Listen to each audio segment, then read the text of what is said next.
अपना YouTube channel real music studio like subscribe और bell घंटी को दबाना ना भूले।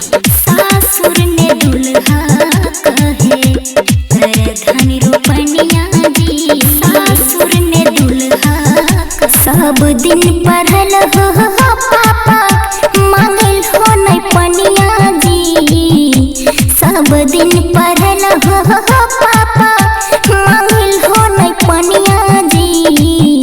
सासुर ने दुल्हा कहे कर धनी रोपनिया जी, सासुर ने दुल्हा कहे कर धनी रोपनिया जी, सासुर ने दुल्हा कहे कोनो न काम करल हो रख लो घर मकनिया जी, कोनो न काम करल हो रख लो घर मकनिया जी।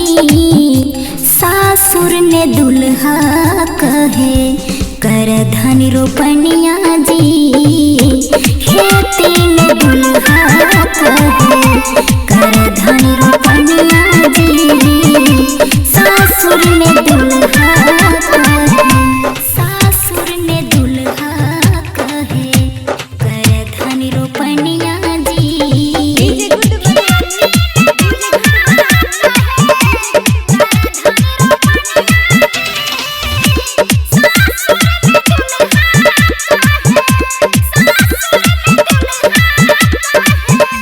त हमरा सब दिन भेजलो ई स्कूल कॉलेज हो पापा, त देख नहीं छै धानी रोप है के नॉलेज हो पापा, त हमरा सब दिन भेजलो ई स्कूल कॉलेज हो पापा, त देख नहीं छै धानी रोप है के नॉलेज हो पापा।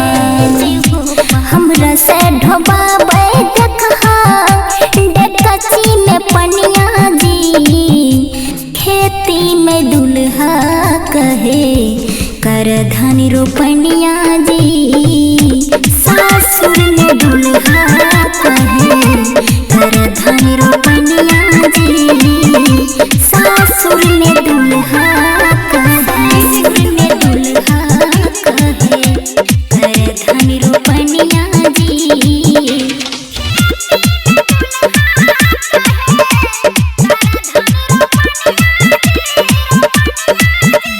तराना कहियो नहीं खियाब है कुरकुरे ले हो पापा, त मांगिए 10-20 रुपया कोई गरम भेज हो पापा। तराना कहियो नहीं खियाब है कुरकुरे ले हो पापा, त मांगिए 10-20 रुपया कोई गरम भेज हो पापा। सौभाग्य कोना कटता देखा जिंदगिया जी, सासुर ने दुल्हा कहे कर धनी रोपनिया जी, सासुर ने दुल्हा